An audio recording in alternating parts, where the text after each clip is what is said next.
Assalamualaikum warahmatullahi wabarakatuh. Berjumpa lagi dengan saya, Bayi Lewi Herawati, Guru Kimia MAN 1 Lombok Timur. Kali ini saya akan mengajak kalian untuk belajar materi kimia kelas 12, yaitu tentang sel elektrolisis.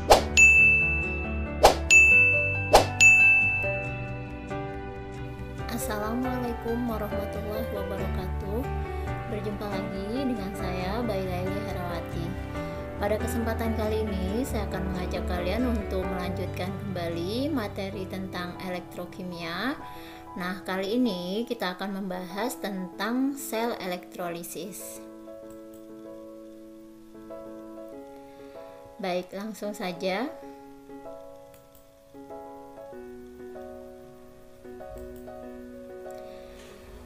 Oke, sebagaimana kita ketahui pada praktikum yang sudah saya berikan di awal sebagai pengantar untuk sel elektrolisis.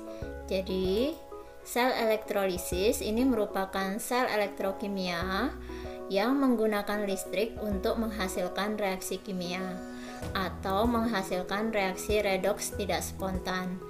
Jadi di sini penggunaan arus listrik ini sebenarnya untuk memaksa terjadinya suatu reaksi redoks yang tadinya tidak bisa terjadi. Nah, sekarang kita akan lihat dulu perbedaan antara sel Volta dengan sel elektrolisis. Nah, pada sel Volta ini reaksi yang terjadi adalah reaksi redoks spontan. Sedangkan pada sel elektrolisis, reaksi redoksnya tidak spontan karena menggunakan arus listrik terlebih dahulu baru bisa terjadi reaksi redoks.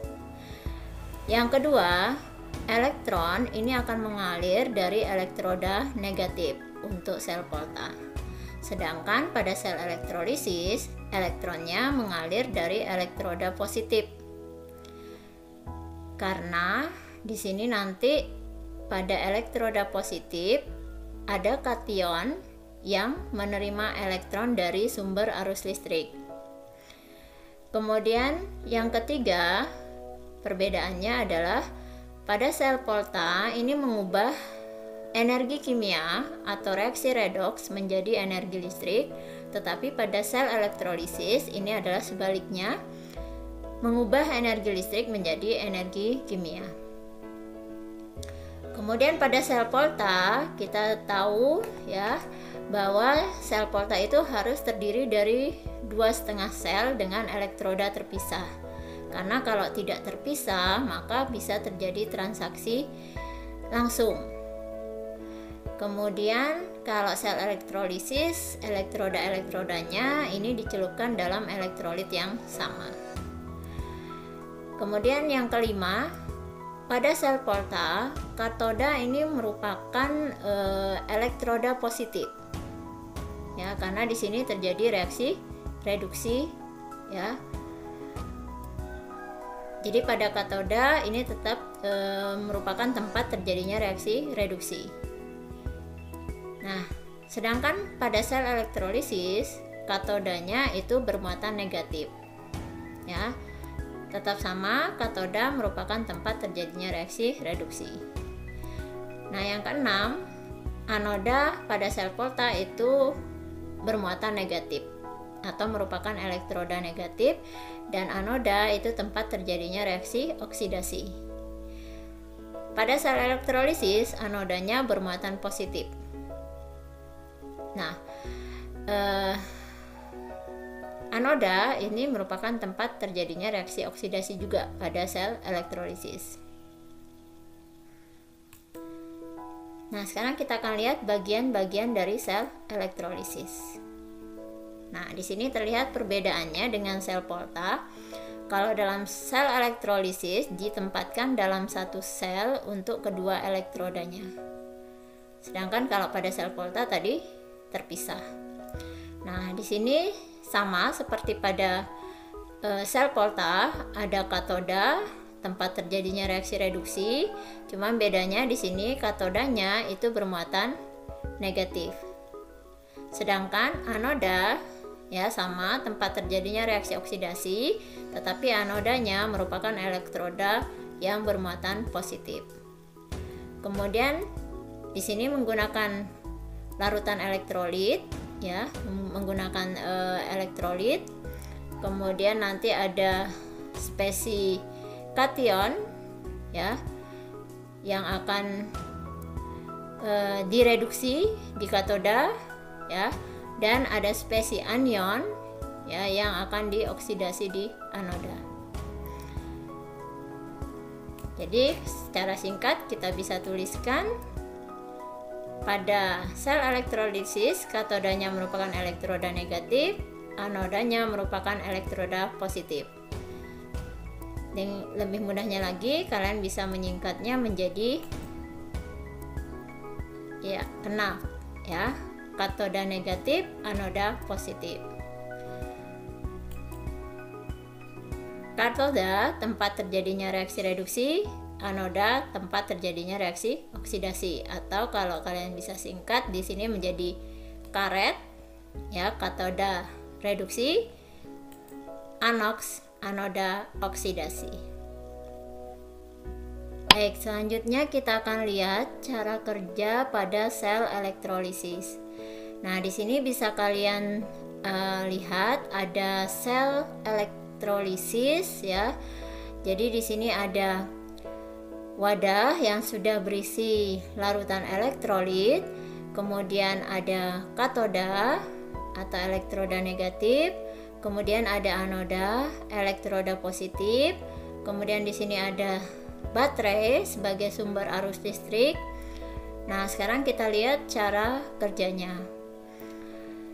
Jadi, elektron ini dialirkan dari sumber arus listrik, ya. Jadi elektronnya ini akan mengalir, ya, menuju ke katoda, di mana nanti di katoda ada spesies yang bermuatan positif yang akan menerima elektron. Nah, di sisi lain, ya, ada spesies yang bermuatan negatif, ya, yang akan melepaskan elektron melalui anoda, ya, sehingga elektronnya akan mengalir kembali, ya, menuju baterai, ya, kemudian baterai mengalirkan kembali menuju katoda, begitu seterusnya sampai sumber arus listriknya dihentikan. Baik, selanjutnya kita akan lihat reaksi yang terjadi pada sel elektrolisis. Nah, perlu kita ketahui di sini, ketika sumber arus listrik dialirkan dalam suatu zat elektrolit, maka di sini terjadi persaingan antar spesies, bisa berupa ion atau molekul, untuk mengalami reaksi reduksi atau mengalami reaksi oksidasi. Setiap spesies yang mempunyai kemampuan reduksi besar, maka dia akan mengalami reaksi reduksi. Sedangkan spesies yang mempunyai kemampuan oksidasi besar, dia akan mengalami reaksi oksidasi. Nah, sekarang kita lihat reaksi di katoda. Jadi, di katoda yang perlu diperhatikan adalah apakah zat tersebut, ya, berfase atau berwujud lelehan atau larutan. Kemudian yang kedua yang perlu kita perhatikan adalah jenis ion positifnya atau kation. Sedangkan reaksi di anoda yang perlu diperhatikan adalah jenis elektrodanya. Apakah elektrodanya aktif atau tidak aktif? Yang kedua yang perlu kita perhatikan adalah jenis ion negatifnya atau anion.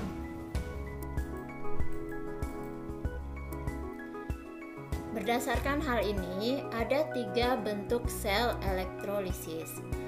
Yang pertama, sel bentuk lelehan atau cairan atau liquid.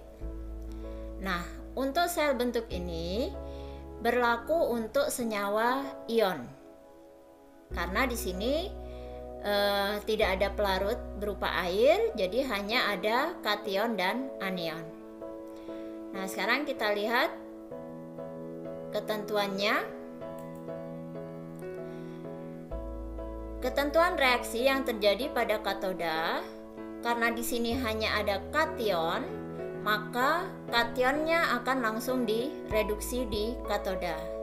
Ya, reaksi secara umumnya adalah L plus elektron menghasilkan L solid.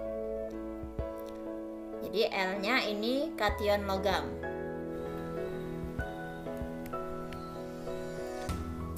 Baik, berikutnya ketentuan reaksi oksidasi yang terjadi di anoda. Nah, karena di sini hanya ada anion, maka anion akan langsung dioksidasi di anoda. Nah, pertanyaannya kenapa di katoda dia berurusannya sama kation atau muatan positif? Tadi di awal sudah saya berikan bahwa reaksi di katoda yang perlu kita perhatikan adalah ion positifnya.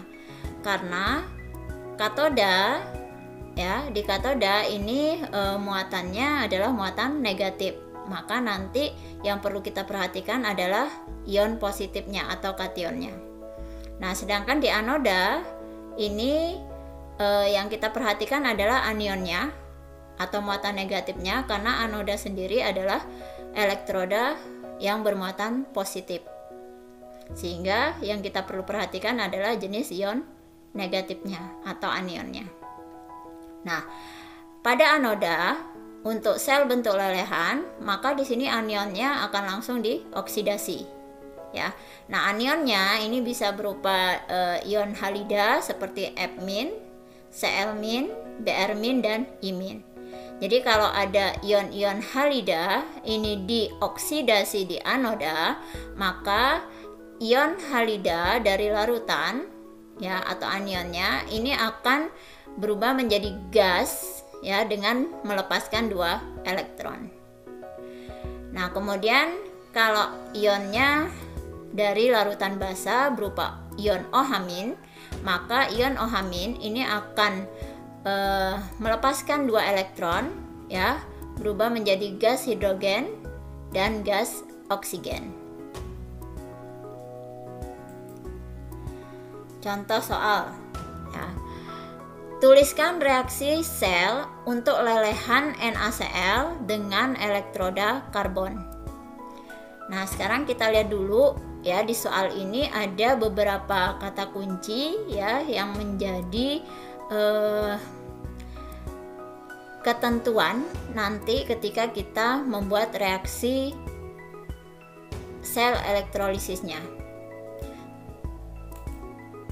Nah, di sini kita bisa lihat, ya, selnya dalam bentuk lelehan, ya, berarti nanti berlaku ketentuan yang pertama ini. Kemudian menggunakan elektroda karbon, ya, elektrodanya tidak aktif, ya. Nah, ini reaksi yang terjadi, ya, pada lelehan NaCl, ya. Jadi seperti tadi, ya, elektron yang berasal dari sumber arus listrik, ya, berupa baterai ini akan mengalir menuju katoda, kemudian nanti akan diterima oleh spesi yang bermuatan positif, yaitu kation Na+, ya. Na+-nya nanti akan langsung direduksi di katoda sehingga dia berubah menjadi Na solid, yang kemudian nanti akan melapisi elektroda karbon.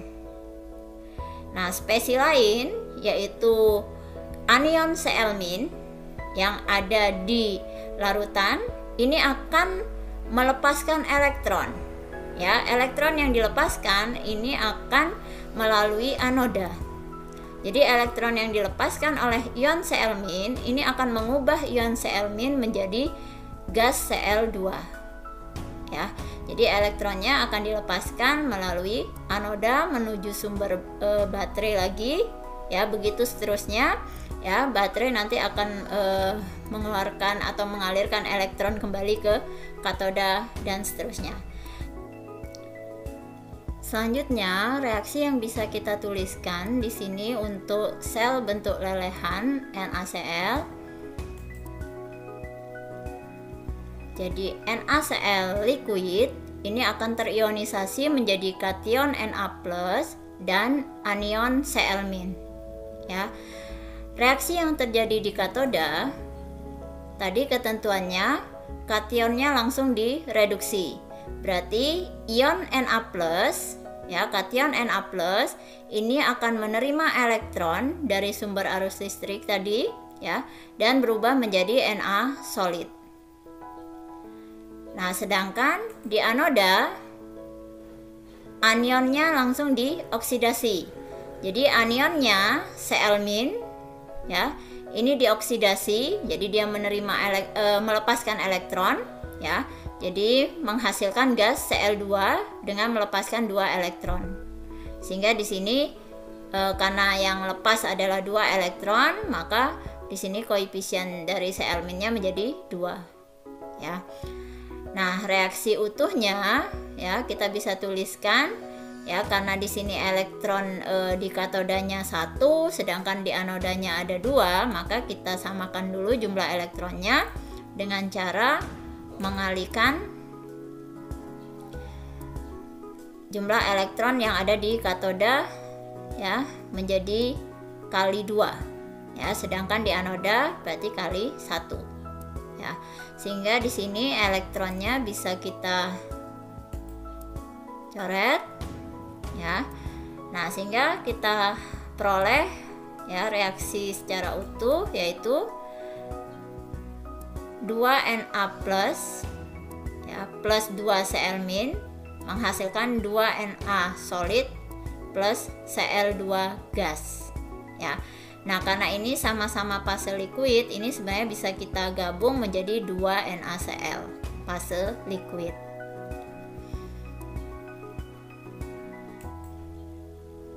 Berikutnya kita ke sel yang kedua, yaitu sel bentuk larutan dengan elektroda inert atau tidak aktif. Nah, elektroda yang tidak aktif ini bisa kita lihat di sini ada karbon, platina, dan emas, ya. Selain yang 3 ini, ya, elektrodanya aktif. Oke, kita lihat sekarang, ya, bagaimana kalau dalam sel bentuk larutan. Jadi karena elektrodanya tidak aktif, maka di sini tidak ada pengaruh dari elektroda. Hanya saja di samping kation dan anion, kita perlu perhitungkan juga adanya pelarut atau H2O, karena di sini selnya dalam bentuk larutan. Sehingga ketentuannya pada katoda, ya, nanti akan terjadi persaingan antara kation dengan air. Siapa yang punya kemampuan besar untuk direduksi, ya. Nah, oleh karena itu kita harus lihat dulu, ya, deret Volta di mana posisi air, ya. Jadi dari sinilah kita akan mengetahui, ya, apakah air yang berhak untuk direduksi ataukah kationnya, ya. Nah, kalau kita perhatikan di sini, ya, semakin ke kanan, harga E0-nya atau potensial reduksinya ini semakin besar. Artinya logam atau deret Volta, ya, yang ke arah kanan ini logam-logamnya itu semakin mudah untuk mengalami reaksi reduksi. Ya, berarti yang di kiri H2O, ya, ini lebih mudah mengalami reaksi oksidasi, ya.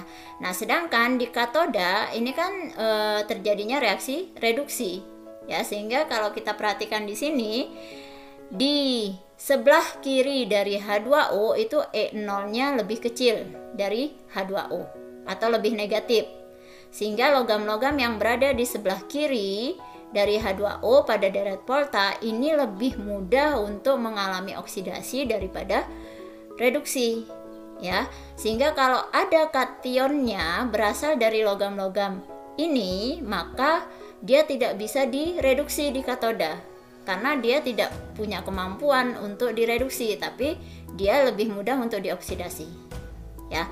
Sedangkan logam-logam yang berada di sebelah kanan dari H2O ini kan E0-nya itu lebih positif daripada air, sehingga dia punya kemampuan besar untuk direduksi daripada air, ya. Jadi kalau kita perhatikan di sini, ya, logam-logam sebelah kanan ini kebanyakan logam-logam dari golongan B atau transisi. Sedangkan yang di sebelah kiri ini lebih banyak logam-logam yang berasal dari golongan utama atau golongan A, ya, kecuali Mn, ya. Sehingga bisa kita buat kesimpulannya untuk ketentuan di katoda. Jadi di ketentuan di katoda, kationnya berarti kita bagi dua, ya. Yang pertama, nah, ketika kationnya berasal dari logam aktif, ya, yaitu golongan utama, yaitu 1A, ya. Kemudian dari 2A, kemudian ada aluminium, ada Mn, maka di sini kation logamnya tidak punya kemampuan besar untuk direduksi. Berarti yang berhak untuk direduksi itu adalah air. Nah, ini reaksi reduksi air. 2H2O liquid ditambah 2 elektron akan menghasilkan 2 OH- dalam larutan plus H2 gas. Jadi air kalau direduksi, ya, akan menghasilkan gas hidrogen. Nah, selanjutnya yang kedua berarti jika kationnya berasal dari logam-logam transisi, ya, berarti berada di ruas kanan dari deret Volta, ya, dari air, ya. Maka kalau dia di sebelah kanan dari air, berarti E0-nya kan lebih positif, berarti dia lebih mudah direduksi daripada air. Nah, berarti air di sini lebih mudah untuk dioksidasi. Jadi kalau kationnya berasal dari golongan transisi, maka yang akan direduksi adalah kation tersebut, ya. Nah, seperti tadi kalau kationnya direduksi, maka dia akan menerima elektron dan berubah menjadi fase solid, ya. Berikutnya ketentuan di anoda. Di anoda berarti terjadi persaingan antara anion atau air. Siapa yang berhak untuk dioksidasi? Nah, sekarang kita akan lihat, ya. Nah, jadi kalau di anoda, anionnya ini dibagi dua. Yang pertama, anion yang mengandung oksigen, ya. Jadi seperti SO42-, ya, NO3-, ClO4-, ya. Maka ketika anionnya mengandung O, yang dioksidasi adalah air, ya. Karena kalau anionnya mengandung O, berarti dia tidak mudah untuk dioksidasi, ya. Sementara reaksi oksidasi adalah reaksi yang mengikat oksigen, ya. Jadi ini sudah maksimal, gitu, ya, bilangan oksidasinya, sehingga dia tidak mampu lagi untuk mengalami reaksi oksidasi, ya. Sehingga di sini airlah yang dioksidasi. Nah, reaksi oksidasi air ini akan menghasilkan gas oksigen, kemudian ada asam dan melepaskan 4 elektron, ya. Selanjutnya, jika anionnya tidak mengandung oksigen, ya, seperti tadi ada F-, Cl-, Br-, I-, ya. Kemudian ada OH- ya, dari basa, maka yang dioksidasi adalah anion tersebut, ya. Nah, ini adalah reaksi oksidasi dari ion halida, ya, seperti tadi menghasilkan gas dari ion halogennya, ya. Kemudian kalau OH- dioksidasi, dia akan menghasilkan gas oksigen, air, dan melepaskan 2 elektron. Nah, selanjutnya kita lihat contoh soalnya. Contoh soalnya, tuliskan reaksi sel larutan CuSO4 dengan elektroda karbon, ya. Nah, sekarang kata kuncinya dalam soal ini adalah selnya dalam bentuk larutan, kemudian menggunakan elektroda karbon. Berarti elektrodanya tidak aktif, ya. Nah, sekarang kita akan lihat, ya. Ini reaksi yang terjadi pada sel larutan CuSO4. Jadi elektron dari sumber arus listrik ini akan mengalir menuju katoda, kemudian diterima oleh spesi muatan positif yang ada di katoda, ya. Sedangkan spesi lain yang bermuatan negatif ini akan melepaskan elektron, ya, menuju anoda, ya. Nah, kita lihat reaksi yang terjadi. Jadi ketika larutan CuSO4, ya, ini terionisasi menjadi kation Cu2+ dan anion SO4 2-, kemudian dialirkan arus listrik, maka akan terjadi reaksi di katoda. Nah, di katodanya sekarang kita lihat kationnya. Nah, kationnya ini adalah Cu2+. Cu2+ posisinya berada di sebelah kanan deret volta atau merupakan golongan transisi. Sehingga di sini kationnya itu berhak untuk direduksi. Nah, sehingga di sini Cu2+ langsung direduksi menerima 2 elektron menghasilkan Cu solid.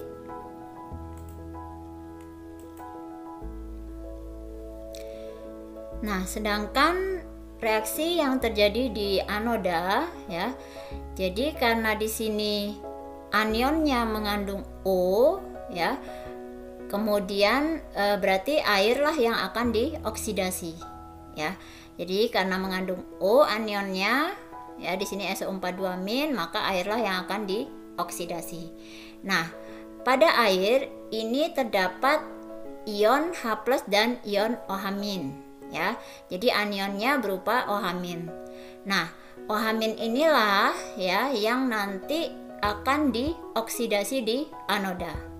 Jadi ion OH-, ya, ini akan melepaskan 2 elektronnya, ya, menghasilkan 2H2O liquid dan gas oksigen, ya. Sehingga bisa kita lihat di sini, ya, reaksinya untuk jumlah elektronnya ini sudah sama. Kita bisa tuliskan reaksi secara utuhnya, ya, karena elektronnya sudah sama, berarti tinggal kita jumlahkan, ya. Dihasilkan reaksi, ya, ini berarti Cu2+-nya aqueous turun, ya, di sini, kemudian ditambah 4 OH- menghasilkan Cu solid, ya, plus 2H2O liquid dan gas oksigen, ya.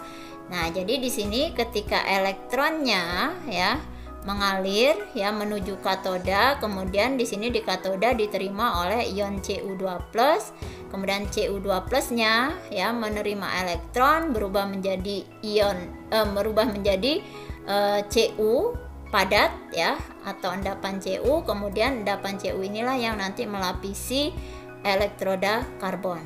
Nah, spesi lain dari air yaitu ion OH- ini kemudian melepaskan elektron menghasilkan air kembali, ya, dan gas oksigen. Jadi nanti di anoda itu akan terlihat gelembung-gelembung gas oksigen.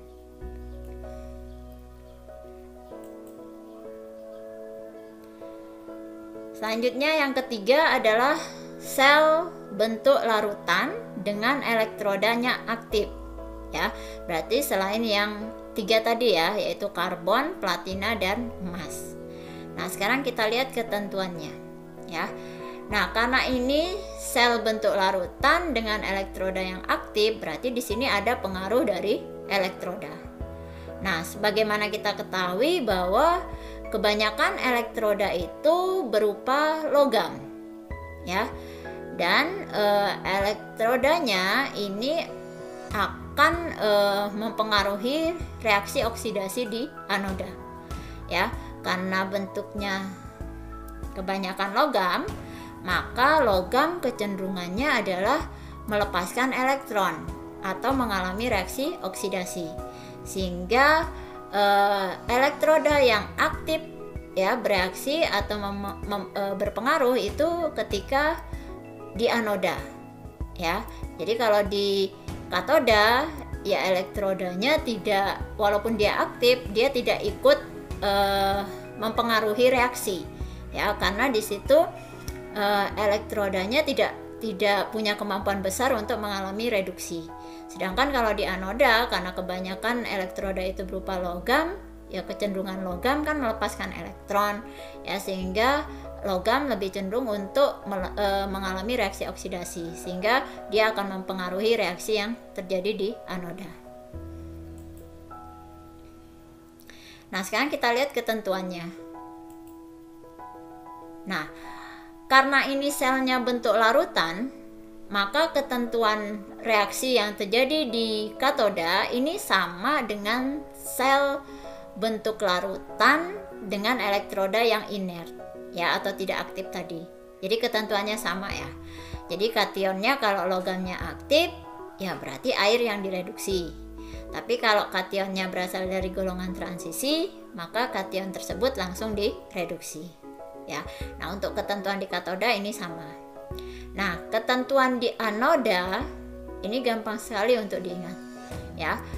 Jadi ketentuan di anoda ya, elektroda yang aktif ini langsung dioksidasi. Ya, jadi apapun anionnya, mau mengandung O atau tidak mengandung O, maka ini kita tidak perhatikan lagi, ya. Elektrodanya langsung dioksidasi, ya. Oke, sekarang kita lihat contohnya. Tuliskan reaksi sel untuk larutan CuSO4 dengan elektroda Cu. Ya.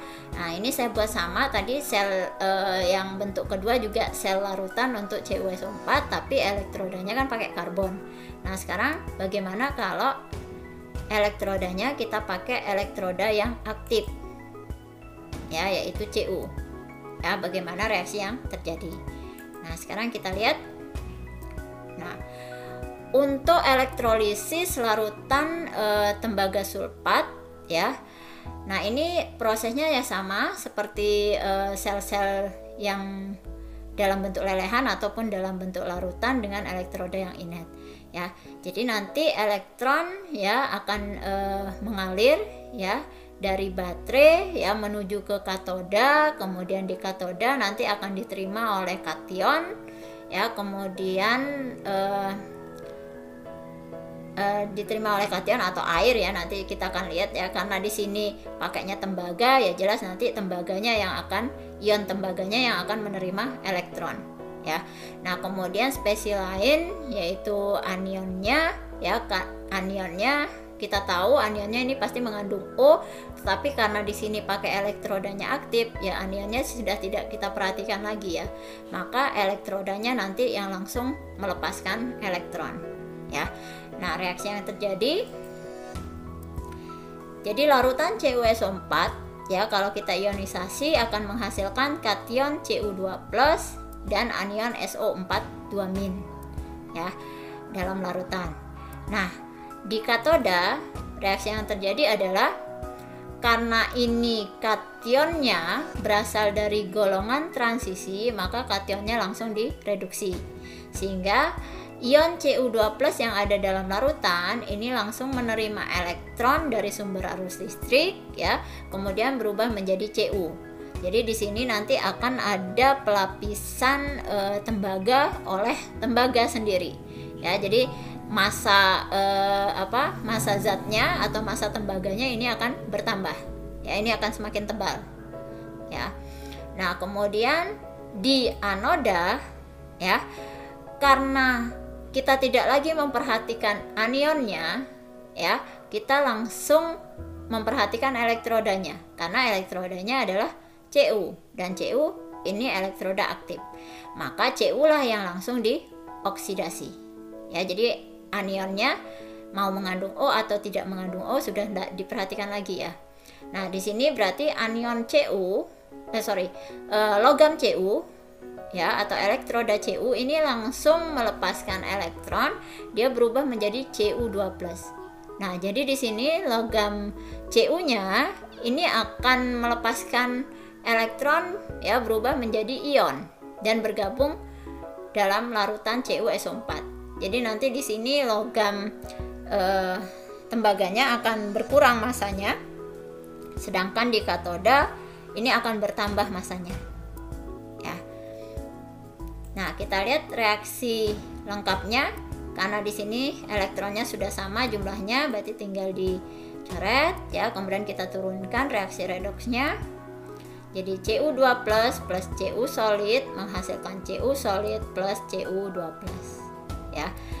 Nah, karena di dalam larutan masih ada ion SO4 2- ya bisa kita turunkan, karena SO4 2- kan tidak ikut bereaksi, berarti di dalam larutan masih ada. Ya. Oke. Jadi ini bisa kita gabungkan karena sama-sama larutan. Baik, selanjutnya saya akan mengajak kalian untuk melihat satu animasi bagaimana elektrolisis bekerja untuk menghasilkan reaksi kimia. Nah, di sini saya akan gunakan seperti pada praktikum yang saya sudah bagikan. Nah, ini kita akan gunakan tembaga. Ya, jadi kedua elektrodanya baik anoda ataupun katodanya kita gunakan tembaga. Nah, kemudian di sini saya akan gunakan larutan yang mengandung Zn NO3 2 kali. Nah, sebagaimana kita ketahui bahwa Cu ini lebih mudah direduksi atau logamnya tidak reaktif karena berada di sebelah kanan dari deret volta dibandingkan dengan Zn. Jadi kalau seandainya kita celupkan ke dalam larutan Zn NO3 2 kali, maka ini tidak akan terjadi reaksi. Nah, sekarang kita akan alirkan arus listrik ke dalam larutan elektrolit untuk memaksa terjadinya reaksi redoks di sini. Karena di sini logam Cu tidak mampu mendesak logam Zn ion Zn 2+ untuk keluar dari larutan. Nah, sekarang kita coba, kita akan gunakan di sini ya 5 menit ya di sini ya. Kita akan perhatikan. Nah, ini massa logam tembaganya di katoda maupun di anodanya sama-sama 10 gram ya. Oke, sekarang saya akan nyalakan listriknya.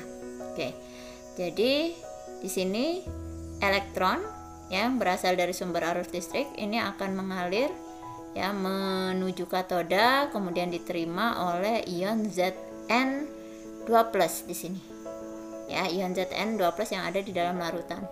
Nah, kemudian ion Zn2+ karena dari golongan transisi dia berubah menjadi padatan Zn yang kemudian akan melapisi tembaga di sini. Nah, kemudian spesies lainnya itu ada anion ya. Anion NO3 2-, tetapi karena di sini kita menggunakan elektroda aktif pada anoda, maka anion NO3 2-nya tidak diperhatikan lagi ya, tetapi di sini yang akan mengalami reaksi oksidasi yaitu elektroda tembaganya. Nah, jadi padatan tembaganya ya ini akan melepaskan elektron ya, kemudian dia akan berubah menjadi ion Cu2+ yang menggantikan posisi ion Zn2+ yang ada di dalam larutan, sehingga nanti di dalam larutan ini akan terbentuk larutan CuNO3 2 kali. Nah, sehingga kalian bisa lihat saat praktikum yang saya bagikan di video yang lain, itu di anodanya larutannya berwarna biru ya. Kemudian di katodanya tembaganya itu terlapisi dengan seng ya. Nah, kalian bisa lihat di sini massa tembaga yang ada pada katoda ini bertambah ya, dari 10 gram tadi menjadi 10,51 gram ya, karena di sini ada padatan Zn yang menempel pada elektroda tembaga. Nah, sedangkan pada anoda ya, elektroda tembaganya berkurang masanya karena sebagian sudah berubah menjadi ion Cu2+ yang menggantikan ion Zn2+ yang sudah berubah menjadi Zn solid. Berapa lama waktu yang diberikan ini juga mempengaruhi massa zat yang terbentuk ya. Oke, demikian animasi sel elektrolisis ya. Mudah-mudahan bisa kalian pahami ya. Sampai ketemu pada materi pembelajaran berikutnya. Wassalamualaikum warahmatullahi wabarakatuh.